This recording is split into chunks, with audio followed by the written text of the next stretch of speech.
Capes on the Couch podcast is for entertainment purposes only. Dr. Issues is a psychiatrist, but he is not your psychiatrist and does not have knowledge of your individual situation. For any personal mental health concerns, please consult your own healthcare providers. For medical emergencies, please call 911 or the designated number in your area immediately. Remember that you are not alone and help is out there.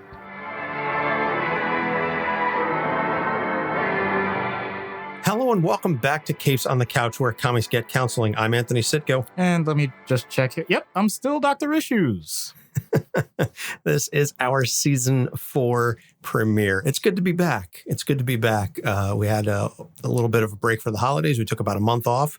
Time to recharge, refresh our batteries, although I'm not really sure that happened in Doc's case. Oh, boy. Yeah. So I ended up working 39 out of 40 days, including 30 straight.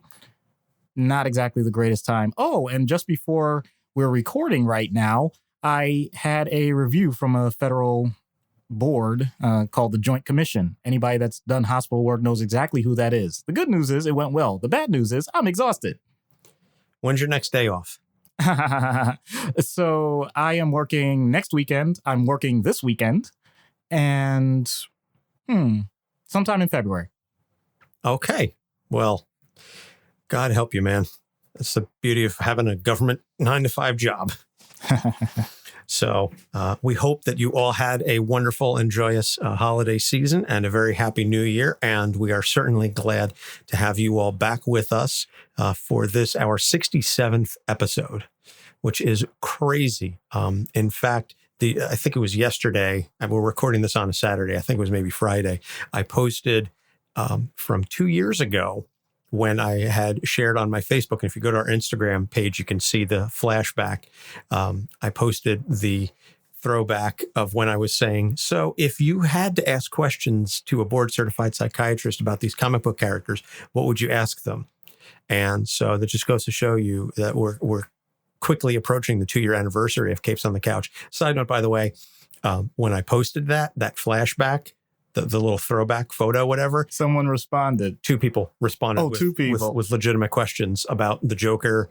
It was Eddie Brock, the Joker, and Tony Stark, because those were our 3 of our first 4 episodes. Yes. And so I had our buddy Tim. Yeah. Asked me a couple of questions about Tony Stark. So, and then my friend Jackie also asked some questions about just in general. So I was like, I kind of wanted to comment and say, you're about 2 years too late, but maybe we'll do them in a mailbag episode. We'll keep them in. There you go. We'll keep them in the pocket for a mailbag episode. So a couple of housekeeping items. As always, you can find us on all the various social media platforms at Capes on the Couch, and I want to give a shout out to our Discord channel and our YouTube channels, because if you are a Discord fan or you happen to subscribe to our YouTube channels, you can watch and or listen to us record these episodes live. So that's just a little bonus for our fans. We also want to announce a minor change to our Patreon page, patreon.com/Capes on the Couch, where you can subscribe at the $1, $3, and $5 levels. Previously, the bloopers, which were, I want to say, I guess, bi-monthly at this point, because we don't always have enough material sometimes for a monthly release, but so it's usually about every other month. Those are going to be dropped down to the $1 level. And the reason being is that Doc and I are now going to be doing monthly trade paperback reviews. So this is going to be exclusive to the $3 and up level of our Patreon. And it's going to be a combination psychological analysis of the trade paperback, and also just a general review of the writing, the artwork, the characterization, etc. So we can sort of nerd out on the comic book level, which is something that we don't really get an opportunity to do on this show. Certainly I don't get to do it nearly as much as I would like. Same. So that's that. So you can go, as I said, to our Patreon page, patreon.com/Capes on the Couch, and check that out. And if you subscribe at the $3 and up level, you will get to hear monthly trade paperback reviews. And our February review is Joker Endgame. So we're jumping right into it. So I know that title definitely appealed to Doc. So we have our next 2 months worth of episodes lined up. which is ridiculous. And a major thank you to our patrons who were gracious enough to provide us with their next 2 months worth of selections. So we've got a lot of good stuff lining up.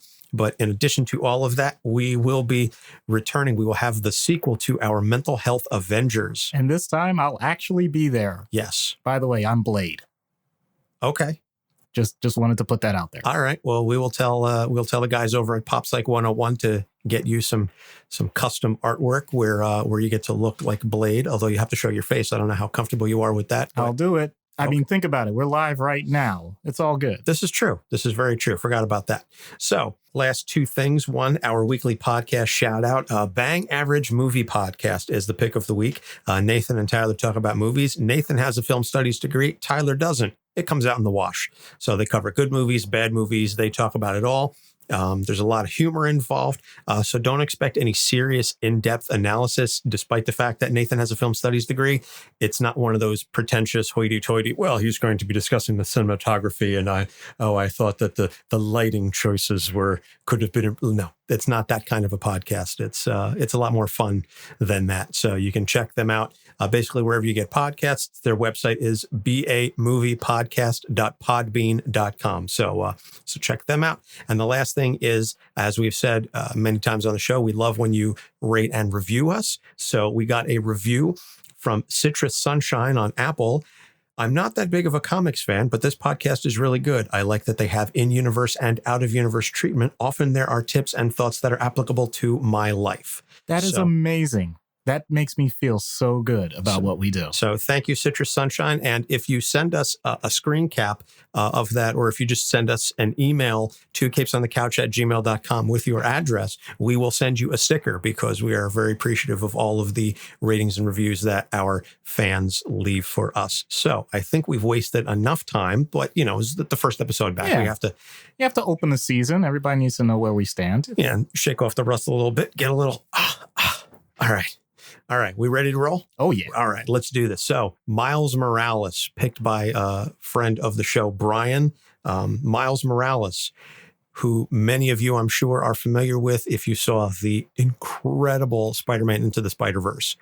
Just an absolutely incredible film. Yep. Stands alone, not just as an animated film, as a comic book movie. It's just a damn good movie, period. Amen to that. And I'm very hyped for the sequel. Yep. Miguel O'Hara for the win. So Miles Morales is created by Brian Michael Bendis and Sara Pichelli, who I adore just as a person and an artist, in Ultimate Fallout #4, August 2011. So again, a very, very new hero. Not quite as new as some of the other ones we've recently done. Not as new as, say, Robbie Reyes or Nadia Van Dyne, but still, it's less than a decade old. So Miles was created to replace Peter Parker in the Ultimate Universe after Peter's death, and they opted to create a minority character to reflect the diversity of Marvel readers, and his look was influenced by Donald Glover. You could do a lot worse than modeling somebody after Donald Glover. Amen. Childish Gambino. So, which you didn't know for the longest time. All right, you know what? You knew I was going to call that out.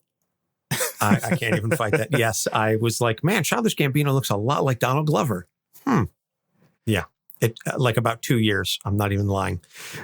Anyway, so Miles was born to a black father and a Puerto Rican mother. Similarly to Peter Parker, Miles was bitten by a spider.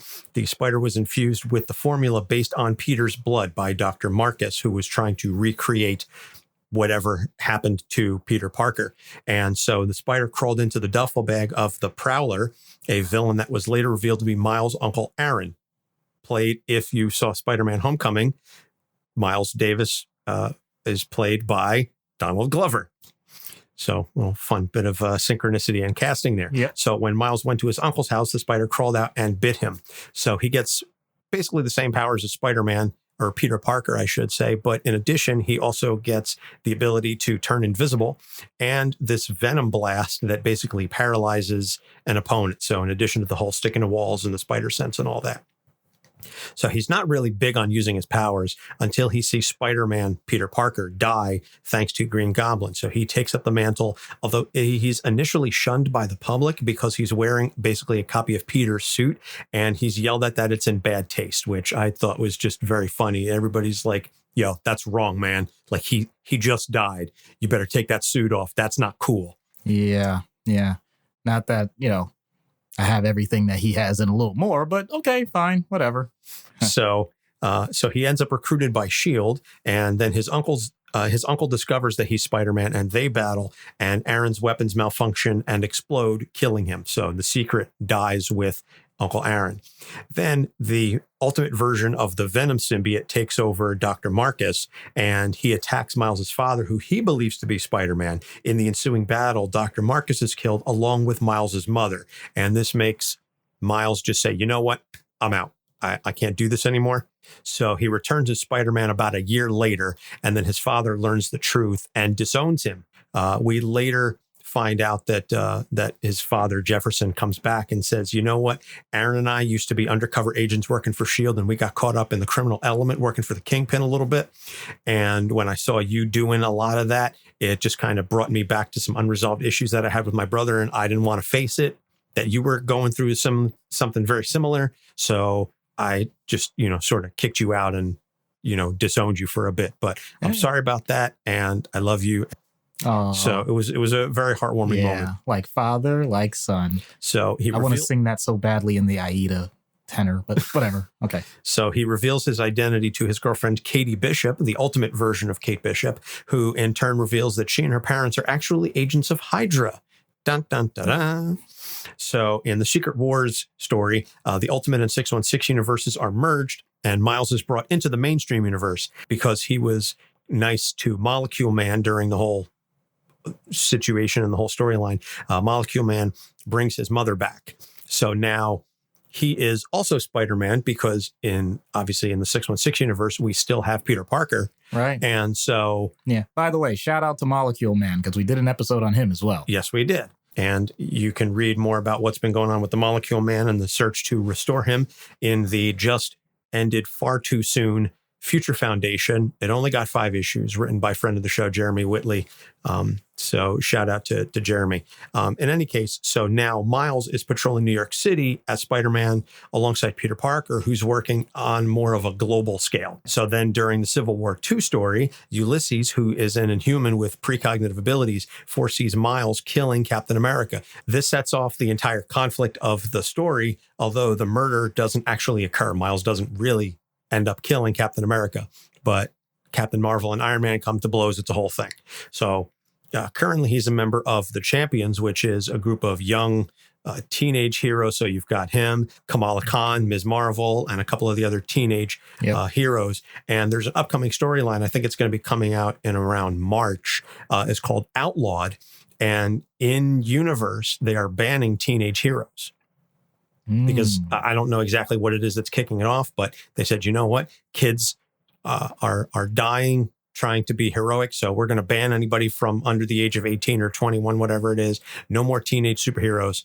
And Miles is going to end up being a big part of that story. And I believe it's written by Al Ewing, who we interviewed as part of our New York Comic Con episode. So there's all these awesome connections. Yeah. And there'll be more and more as we continue to do this. And that's amazing. Yes. We are still working on trying to get some more creator interviews coming up. So fingers crossed that we hit some of them, and we'll keep you posted. So that being said, for the background issues, of which Miles has a few. So let's start off with the notion, and we've talked about this with a couple other characters, particularly with Nadia and a couple of other characters, that they are a legacy character and they have this mantle to uphold. And Spider-Man is a big freaking deal. He's a big deal in our universe, and he's like the figurehead of Marvel Comics. But even in universe, Spider-Man is Spider-Man. He is the hero. He is like one of the biggest heroes. And so Peter Parker's death in the Ultimate Universe was a major event. Absolutely earth-shattering. Mm-hmm. And then shortly thereafter, you have this kid show up wearing the same costume with the same powers. And he's really struggling with this initially because he didn't want to use the powers, but then he saw Spider-Man die. He saw Peter die, and he says, I have to do something. With great power comes great responsibility, in a manner of speaking. And especially after the public reacts poorly. Yeah. And you know what? I'm going to take this a little bit out, not just with Miles Morales, the character in universe, but also the idea of Miles Morales, the character, out of universe. Oh, in the real world. My goodness. Oh, absolutely. There was major pushback against Marvel trying to social justice warriors and, you're killing the white Spider-Man, you're replacing him with a black Puerto Rican Spider-Man. Right. And so even politically correct Spider-Man. Right. So in that sense, the parallels were amazing there because both in the comics themselves, where Miles is trying to point out to everyone around him, I didn't even ask for this. I wasn't trying to be this. So now that I'm in the situation, I'm trying to make the best of it. It's absolutely a shame that he died. And what am I supposed to do? Am I supposed to completely ignore it? That doesn't make sense. Meanwhile, in our own universe, we want to make new stories. Sometimes people have ideas that are a little different than the ones before them, and they want to find a unique way to express them. What are we supposed to do? Just completely shut them off? So I think it's amazing how life imitates art and vice versa. So I'll just start with that. But to get to Miles himself, the way he's originally portrayed, he's meant to be a pretty good kid. I don't mean like generic good kid. Very smart, intelligent, has this streak about him that wants to clearly do his own thing, has the type of authority figures in his life that allow him to be confident in that no matter what he does, someone's going to be there to back him up. That's great. So now he gets these powers that don't fit into any of his plans. That can throw people off in certain directions, some more than others, depending on how they process unexpected events. Miles, for the most part, at least the way I read him, doesn't do that bad a job. He says, I don't need to do something right away. Just because a huge shock happens, that doesn't mean everything has to change all at once.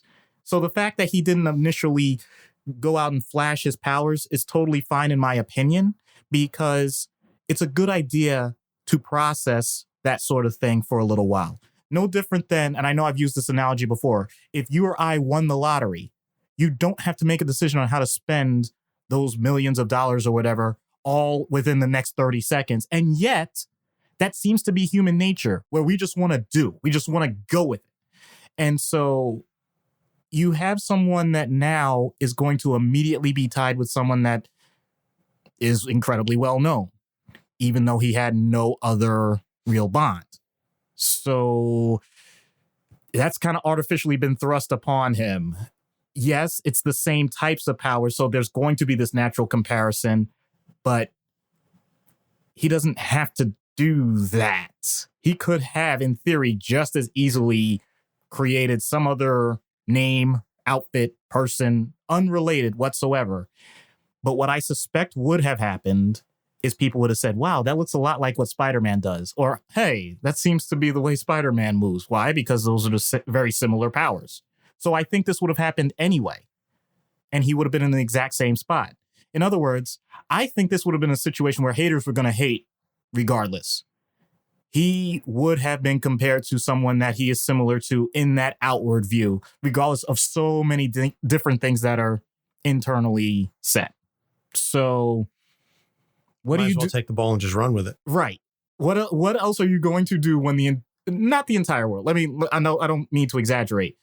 A subset that is very fixed in their view, that are automatically going to either put you on a pedestal or want to bury you. Either way, like it's just automatic from that point forward.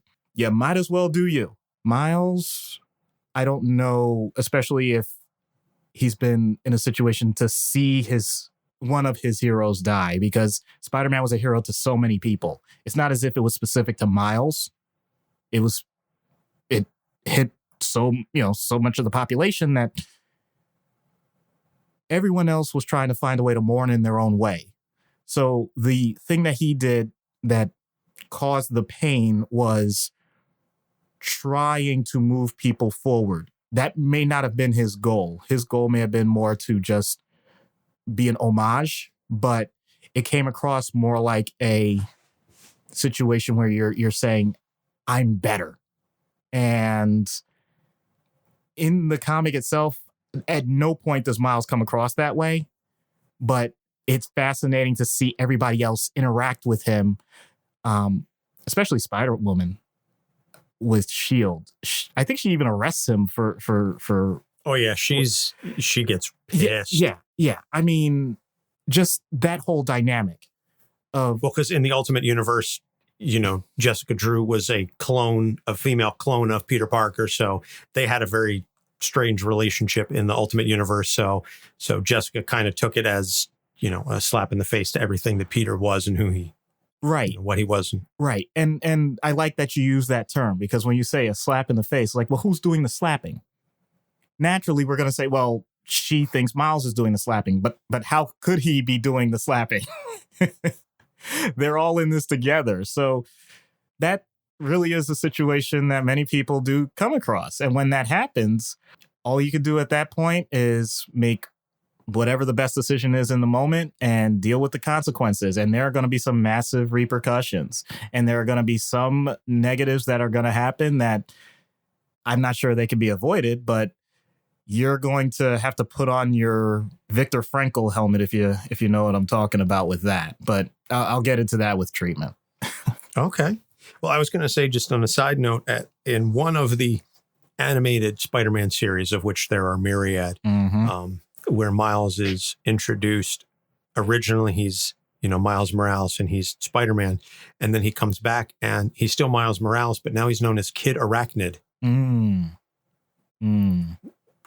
Which is a name I do not care for at all. I understand it rhymes, but Kid Arachnid, no. So in many ways, when Miles was created, he was meant to be a fresh new version of Peter. And so one of the things that we see all the time in the various live action iterations of Peter Parker is they bring him back to high school. And they bring him back to teenage years, even though, realistically speaking, and this is just like me, just minor comic vent, in the original stories, Peter was only a teenager for a very brief time. Yeah, and Peter went off to college, and then he was an adult. But everybody romanticizes those first, 50 or so stories of Stan Lee and Steve Ditko, and they romanticize that, and they just keep bringing Peter back to high school, back to high school, back to high school. Let Peter Parker grow up. But I digress. So much like Peter initially, he's a teen hero. Miles is a teenager. I think he's like 15 or so when it starts, maybe 16. Teenage heroes and teenagers in general carry with them their own set of problems. Now, you and I were 15 years old years ago, but hey, it's not something that we can forget. Right. And that's very true, Tracy. Oh, listen here, Deathbert. Touche. Let's not go there. Right. Because nobody else listening is going to get those references. But my point is that being a teenage hero, being a teenager in general, it's a very difficult time. It is. You don't know where your head is at. Your body's doing all these different things. Everything is betraying you. It's a horrible time. Now, on top of that, you have all these superpowers that you didn't ask for. And they happen to be the exact same set of superpowers as like the most famous superhero who just very publicly died. That's how do you even begin to cope with that? Never mind. So the legacy stuff, I know we were just talking about that a little bit, but you take all of that and now you throw it on a teenager who's barely, and you're saying he's a good kid, which he is. Miles pre-spider bite and even post-spider bite is a kid who's got it together, but there's still a lot on a 15-year-old. If you or I were 15 and all of a sudden we ended up with all this stuff, forget it. And I know you can't see it. Well, if you're watching on YouTube, you could see it, but eyes kind of bugged out there. Yeah. So I'm going to bring up something in society that we tend to forget. You pointed out, what would you imagine it would be like as a teenager with those powers? I'm going to tweak that language a little bit. what was it like when you had teenagers with that power? I'm not talking superheroes. We used to have monarchs. We used to have some of the most important people making day-to-day decisions, determining the fates of hundreds and thousands of people that were around that age. That's how this world used to function on a regular basis. If you look back historically, that may say a lot as to some of the things that took so long for us to grow from, because there are certain things on teenagers' minds that they do not shake very easily. Some of them... Or they may shake it a lot. I'm sorry. It wrote itself. Well, the funny thing is, I really did mean that. So the fact that you just took it in the joke format, hey, we're in the entertainment business. That's great. But that's the truth. You go from being pretty much an asexual person to a sexual person. And that, for many people, is liberating. For others, it's don't get yourself thrown in jail. And so you have that with, let's go ahead with the biology here, with an increase in strength, endurance, musculature in general, appearance, potential motivations. Wow, how on earth is Miles not just like going to town? But that's kind of the point. How does he keep that in check? That's a real question. I'm not even saying that to be funny. I know, and yet there are so many jokes running through my head. And I hope the same jokes are running through the audience's head, because that's human nature. That's the way we think. That's the way you thought if you were a teenager. And for the parents who are using discretion and having some of their teenagers listen to this, same thing. But flip it around to the teenager's mind. In other words, when you're a teenager, you think that the world has become so advanced that your parents don't know what's going on, and therefore you can hide certain things in your life.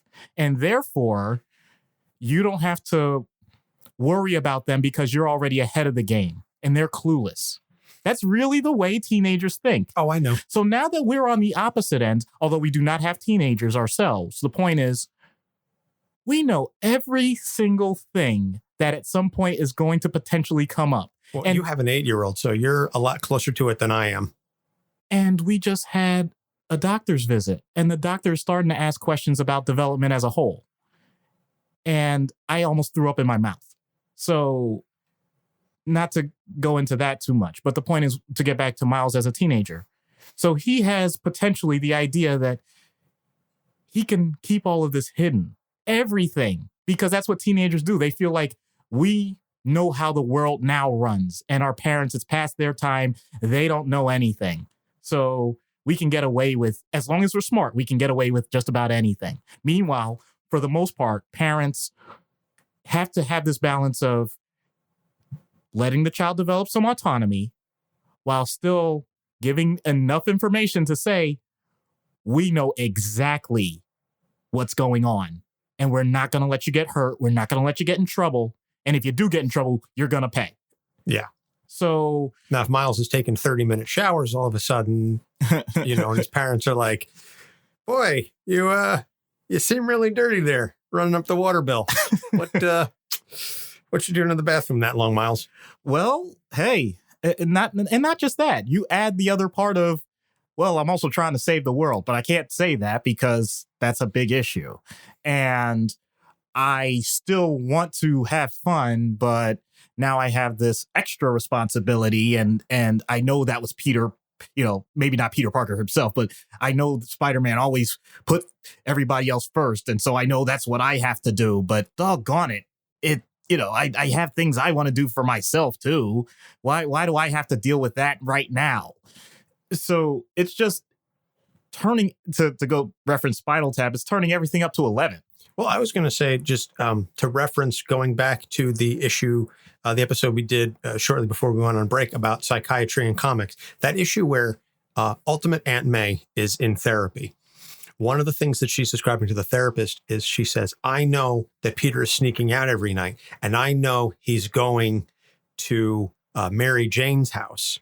That's what she thinks. Uh-huh. And she's like, I can't tell him no because he's a good kid. He does, he does his homework and this and that. And so if he wants to go spend time with Mary Jane, I have to let him do that. Yeah. So that's that same idea of you have to give them the freedom to figure things out. Yeah. And I was going to say that, and a lot of this is tying into the third thing that I wanted to talk about. And we're sort of like jumping around and touching. Okay. So, but it's the notion of keeping family separated from his heroic life. But what I was going to say was you would almost think that in some respects, and this may be like a hot take or whatever, being a teenage superhero would be easier to keep it hidden because you can just write it off as, oh, they're being a moody teenager. They don't want to talk. They don't want to do this and that. They're being withdrawn. They're keeping late hours, or they're not coming, they're not obeying curfew. That to some extent you may be able to get away with that as a teenager because it could be written off as teenage behavior versus an adult who all of a sudden is keeping strange hours. Now all of a sudden, like, dude, you're 27. What the hell? Or whatever. But if you're 15 and all of a sudden you're out late at night and you become very sullen and withdrawn, or you don't want to talk to your parents about certain things, well, he's a teenager and that's what teenagers do. So that's, you know what? I'll be honest. I had not thought of that. That's an excellent point. Just occurred to me. Yeah. Yeah. That's an excellent point. Had not considered that. So that's something to keep in mind. So now the third issue that I was saying is the difficulty of keeping his family separated. We know the struggles that Peter went through with Aunt May and everything else. That Miles has two parents, one of whom his father is a policeman. And again, that was done very well in the Into the Spider-Verse. His mother is a nurse. So he tells his best friend, Ganke, but that's about it, and maybe a couple of the other fellow superheroes eventually learn his identity. And as I alluded to in the background, his mother finds out in the original, in the Ultimate Universe, his mother finds out before she dies. And then when he's brought into the 616 universe, eventually his parents find out and his dad does not react well. Right. And then they eventually come to accept it. Yeah. But that's a struggle in and of itself. And again, that's another thing that you tack that on to a teenager who's already trying to keep secrets from their parents because that's what teenagers do. Yeah. And if you didn't, you're lying. So that's a whole other level on top of it. Okay. I'm going to take this in a direction you may not have expected me to take it. But in general, your family has a culture, whatever that is. And I am not referencing specific ethnicities here. I'm not saying Black, Hispanic, anything like that. I'm saying your family line, your parents, siblings, cousins, et cetera, you end up having a tribe. And there are certain things that that the tribe does together, certain things that the tribe approves of, certain things that the tribe doesn't approve of. And so on top of the idea that Miles now has something that is unexpected within his family dynamic, and he has to keep that out of his regular dealings with the people that he cares about the most, that creates an intense conflict because, as you said, there is a bit of a buffer of being the quote unquote moody teenager, but parents in general want to know. They want to know the bad and the good because they want the opportunity to, first of all, validate what their experiences are with raising a child. No one wants to think they raised a monster. Okay, that's just human nature. But also, many parents, myself included, have the anxiety of, what am I doing wrong? What am I missing? What do I have to tweak so that things are better for my child? And so from that standpoint, you have a child that now is doing things that I don't even know what they are because the periods of time are getting longer and longer where they're not in my purview. They're hanging out with people that I don't even recognize. And on top of that, let's say they ask directly what's going on.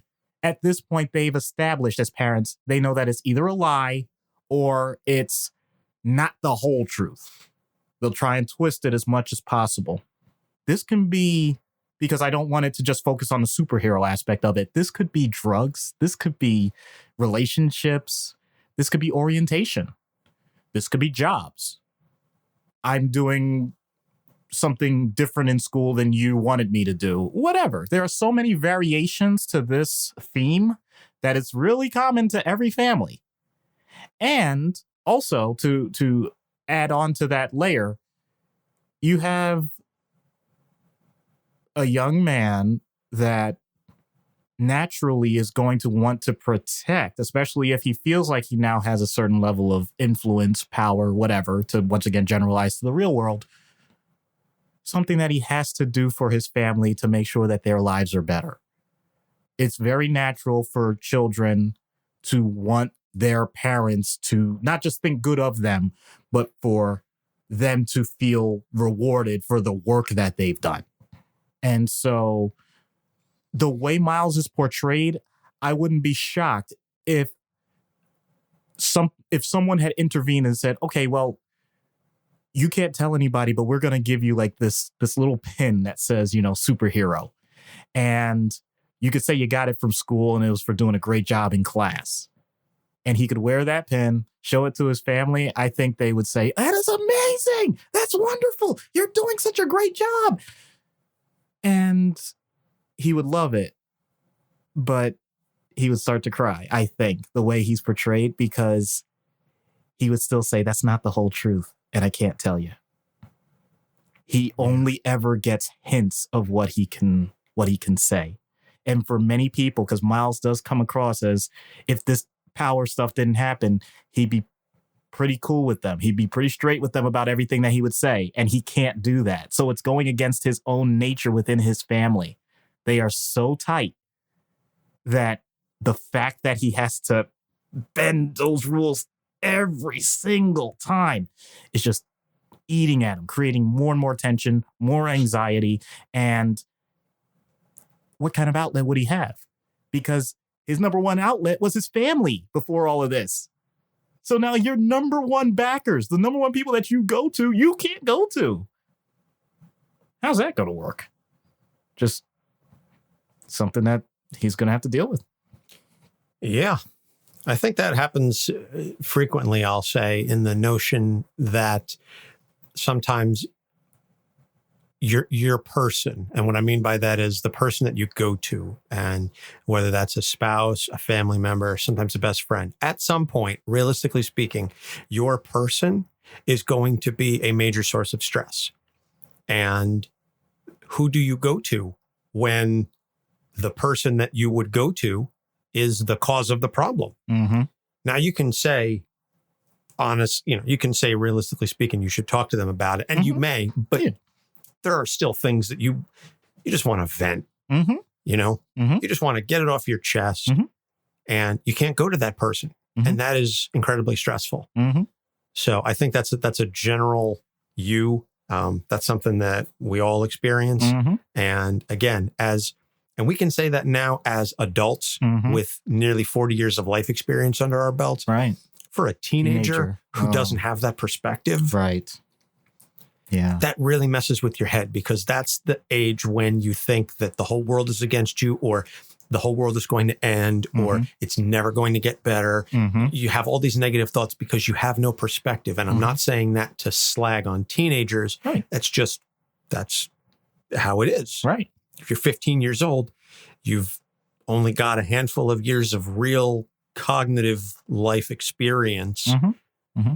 That's not enough to make these drastic decisions and to be able to figure these things out. And that's one of the hardest parts about being a teenager is in a school environment. We put so much on kids to figure this out. And high schoolers think that, if something goes wrong in high school, that's it. My whole world is done. Right.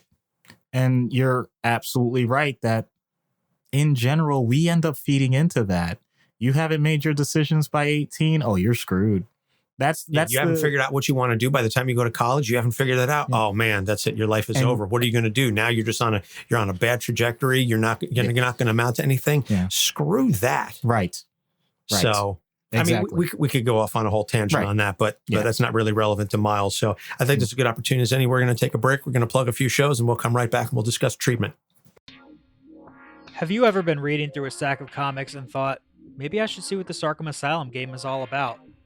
Or been playing Marvel vs. Capcom and felt like you were at a real disadvantage since you didn't know who half the characters were? Well, Play Comics is the show for you. I'm Chris, and each episode we take a look at video games based on comic properties and how well they stick to that source material. So whether you know the comics and want to know how all these games work, or you know the games and want to find out where all this craziness came from, go check out Play Comics at playcomics.com or wherever you find your favorite podcasts.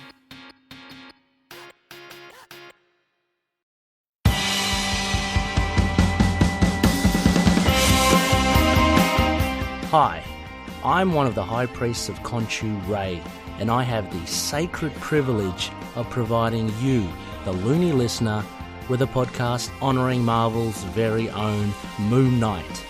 So join me and a host of others at Into the Night, a Moon Knight podcast.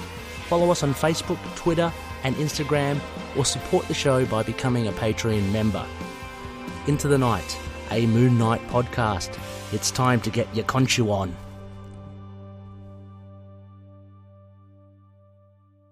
Hi, I'm Saladin Ahmed, and this is Capes on the Couch. And we're back. So treatment in universe. What would you say to Miles Morales?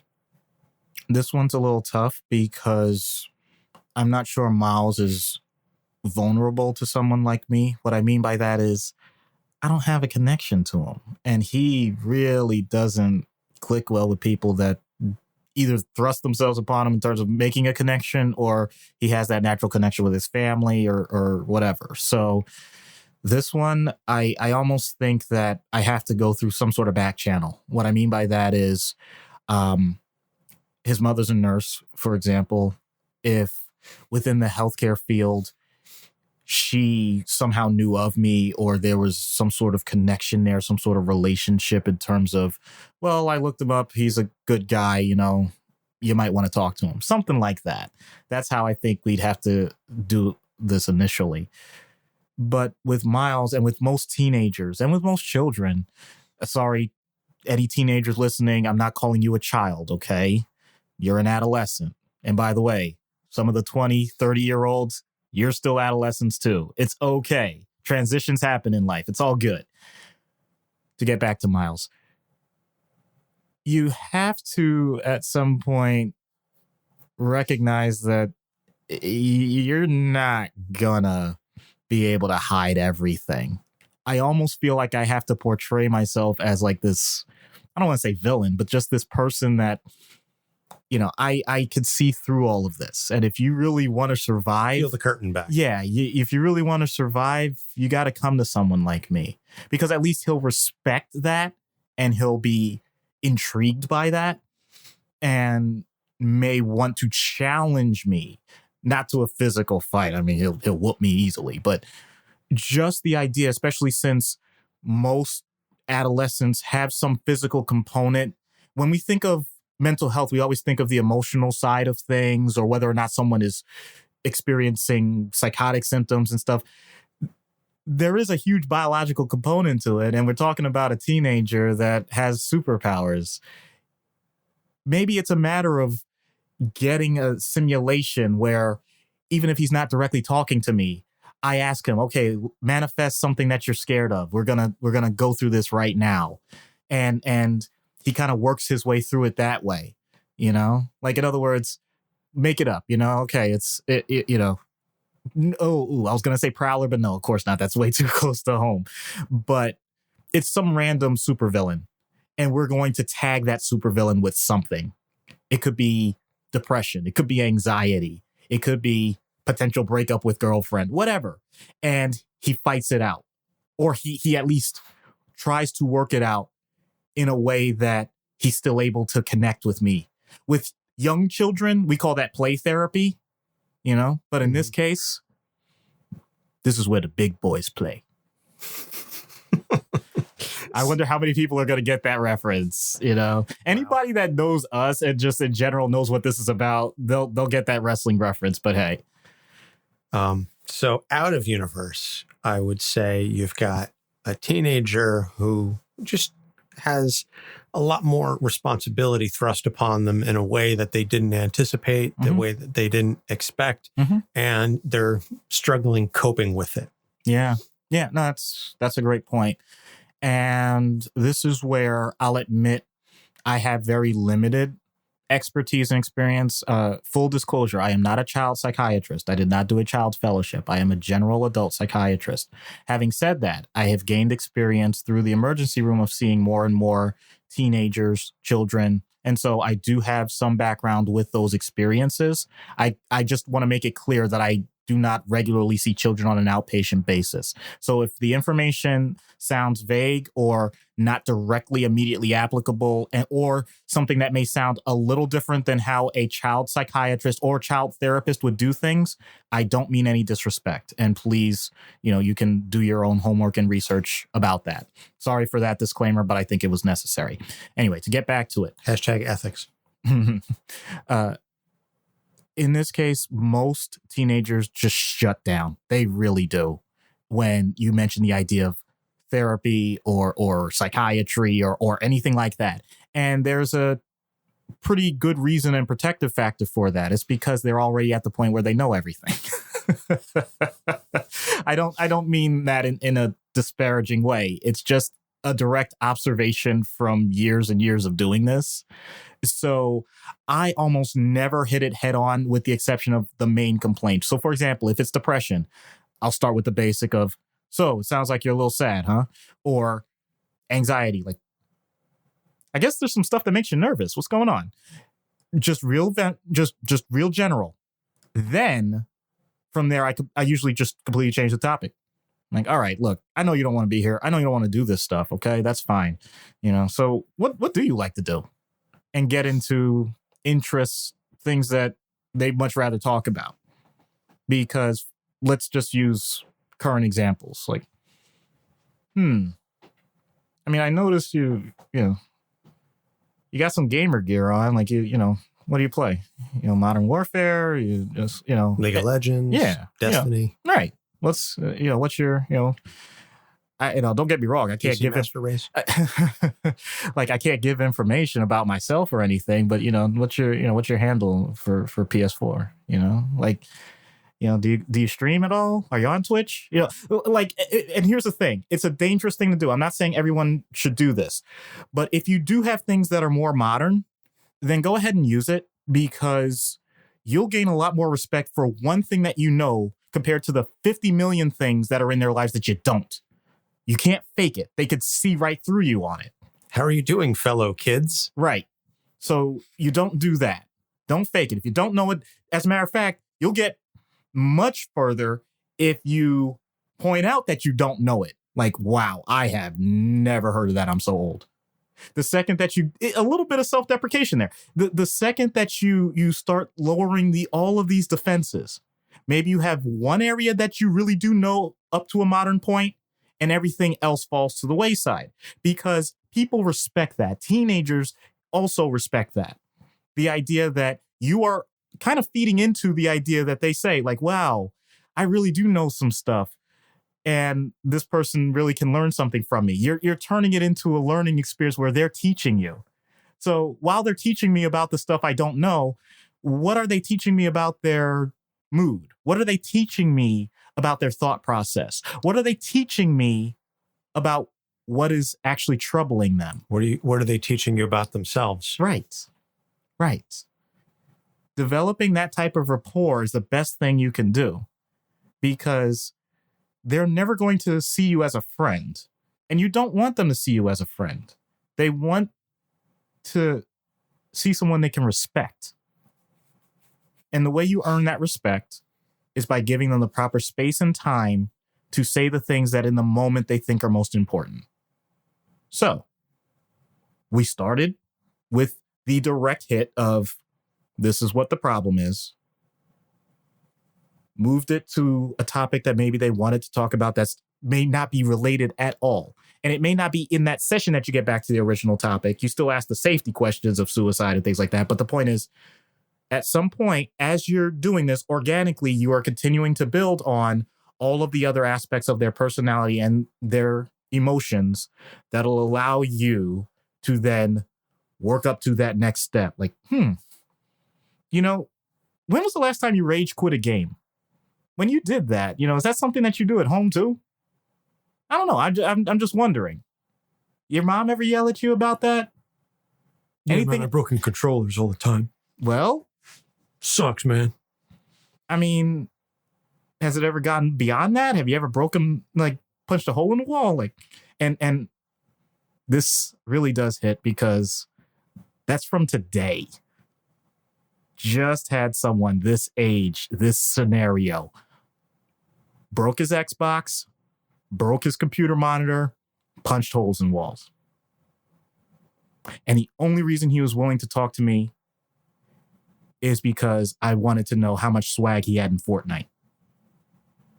Just saying. You guys may think sometimes I'm trying to come up with stuff on the fly, and 99%, that's true. But I'm also living it. Damn. Just saying, man. Just saying. Wow.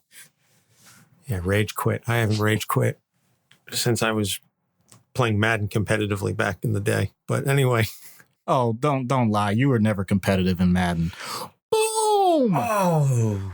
Boom!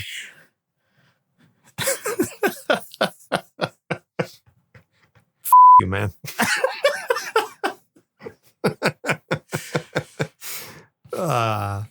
Anywho. I set myself up for that one. I can't even get mad at it. So, having said that, let's hope Miles doesn't rage quit the session when he ends up on Dr. Issues' couch. Hello, Miles. I'm Dr. Issues. Hey, Doc. So what can I do for you? Does this really work? Does what work? Talking to people like you.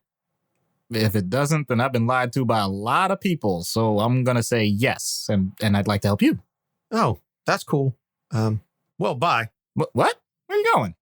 I'm just testing this out, man. I don't know you like that. You know, my mom is the one who wants me to do this, but that's because she's a nurse. So you don't need my help with anything? Nah. Well, not like that. It's complicated. Try me. I mean, I will if I need to. I got friends. I got family. You're like a backup plan. No offense, but that's a bad idea. Excuse me? Your mom, your first line of defense, she's the one that saw something that's cracking, and I don't want you to wait till the dam breaks. Listen, man, I don't wait for a damn thing. I'm not some little punk, you hear? You know, what you know anyway? You don't have powers. You can't fight. You can't stick to walls. Man, I bet I could have you swinging from the chandelier in like 3 seconds flat. Such Machismo. I didn't expect that from the reports that indicated a lack of confidence. Yeah, well, your reports are wrong. I'm not who they think I am. I'm not. So who are you? I'm a good guy. I'm fun. I'm smart. Come on, man. Why aren't you saying anything? That's irritating. Well, you're on a roll. Don't let me stop you. I'm young. I'm quick. I ball with heroes. Heroes. Is that all? Yo, what are you doing? You just want me to compliment myself? No, I want you to be comfortable with who you are on all sides. I'm getting a shallow picture right now. What, is you serious? Yo, dude, I'm not playing here. I'm not a kid. Well, I mean, yeah, I'm a teen, but I'm mature for my age. Do you do teen things? Like what? You said you had friends. What do you do with them? I don't know. Interesting. You seem like you were rambling on pretty well there. That's kind of a dead end, huh? So what do you do with your family? Well, my mom's, I mean, she don't know about the stuff that I can do. That's a pretty big secret. And you said that she still noticed that you have something bothering you. So I'm getting a big mismatch here. Look, I just don't want her to get hurt, okay? And I'll go out on a limb to say that she doesn't want you to get hurt. So if you two are in agreement... Nope, no way, no how, man. Okay, so this is a house of secrets. Well, my dad knows. So good old male bonding, huh? My dad's a cop. He ain't exactly thrilled with the whole teenage vigilante superhero thing. Okay, so let me recap. You have friends, but you don't know what you do with them. You have family, but one of them doesn't know, and the other one doesn't like what you do. So how am I the backup plan? I don't know, man. I'm just trying to figure this out. You know, I just want to do the right thing, and you know, I'm trying to avoid as many distractions as I can. Now, if only there were someone outside of the situation who could help you process all of these delicate things at once and improve your functional level so that it doesn't emotionally overwhelm you. Oh, gee, I wonder who that could be. Well, there's only one of us who's really been nervous this whole time and therefore tried to act like a tough ass so he wouldn't have to answer questions and could just leave. Nervous? Who's nervous? I'm not nervous. Why would you say that? Because you've been sweating this whole time and I'm pretty sure your hands are sticking to your sides. Man, that's not nerves. That's puberty. You're old. You forget what it's like. Well, in my business, whether it's from puberty or not, we refer to it as anxiety, and it can be treated. Right now, I'm trying to figure out if it's general anxiety or more specific to social situations. What's the one thing that keeps you awake at night? Man, somebody find that out I'm Spider-Man and come and hurt my family. So what safeguards do you have to keep that secret besides keeping your mouth shut? I don't know, dude. I don't know how this is all supposed to work. I just want to honor the old Spider-Man. And then I come to this world and I find out he's still around. So I'm just that's a load off, right? What? Well, now you don't have to worry about legacy of a martyr or anything, Basically, you have now a built-in comrade, a mentor. It sounds like a great way to ease the tension, have someone to be a sounding board, even beyond a professional like me. Yeah, but dude is super busy. Well, so are you. Truth. All right, so instead of putting up all these roadblocks, why don't you try and find your own path? It doesn't have to be perfect, and it's a lot less scary that way. What, like not be Spider-Man? No, like be your own different kind of Spider-Man. He's white. I'm black and Puerto Rican. Like, how else can I be different? I'd like to think there are more character traits than ethnicity, your different generations, different upbringings. Yeah. I could be the cool Spider-Man. Okay, you're the cool Spider-Man. No, I mean it. I am the cool Spider-Man. Okay, whatever floats your boat, Miles. Dude, no one says that. Touche. Well, like I said, different generations.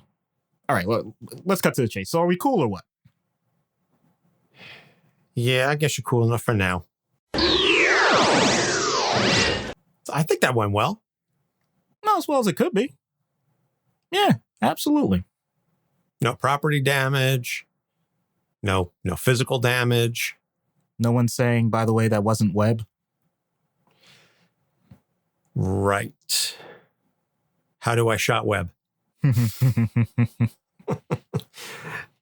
It's good to be back. It's good. Yeah. It's good to be back in the swing of things. Yep. The thwip swing of things. Oh, wow.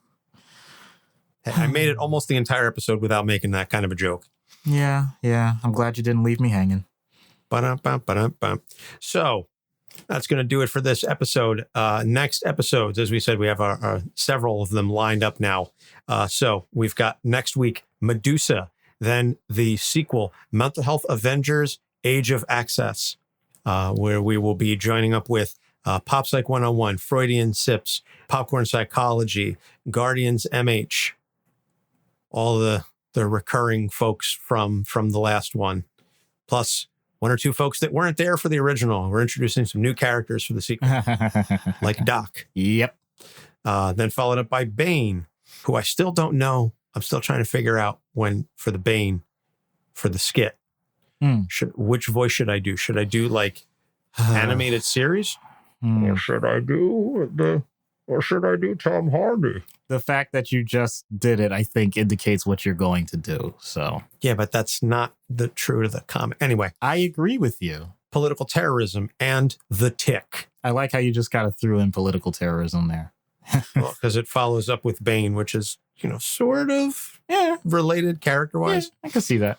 So, as we said at the top of the show, if you leave us a rating and review and then send us a screen cap of that rating and review along with your address, and you email us at capesonthecouch@gmail.com, we will send you a sticker. So that's basically Apple Podcasts, Podchaser, or Stitcher. I believe you can also leave reviews on Stitcher. So we are Capes on the Couch at basically all the social media platforms. You can check out our Patreon page. You can go to TeePublic and do a search for Capes on the Couch and find some cool swag. We are working on coming up with that second design for Because Comics. I will eventually get around to officially releasing that. And then, as I said at the top of the show, if you subscribe to our Patreon at the $3 and up level starting in February, we will do monthly trade paperback reviews. And so the February review will be Joker Endgame. So it's good to be back.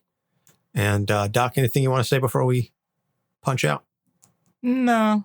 I really think teenagers need some time alone to really learn how to process things, even if they have superpowers. Well, maybe they can multitask with the time alone that they're spending figuring out what to do with their bodies. So for Doc Issues, I'm Anthony Sitko. Thank you so much for listening. We'll see you next week. Capes on the Couch podcast is for entertainment purposes only. Dr. Issues is a psychiatrist, but he is not your psychiatrist and does not have knowledge of your individual situation. For any personal mental health concerns, please consult your own healthcare providers. For medical emergencies, please call 911 or the designated number in your area immediately. Remember that you are not alone and help is out there.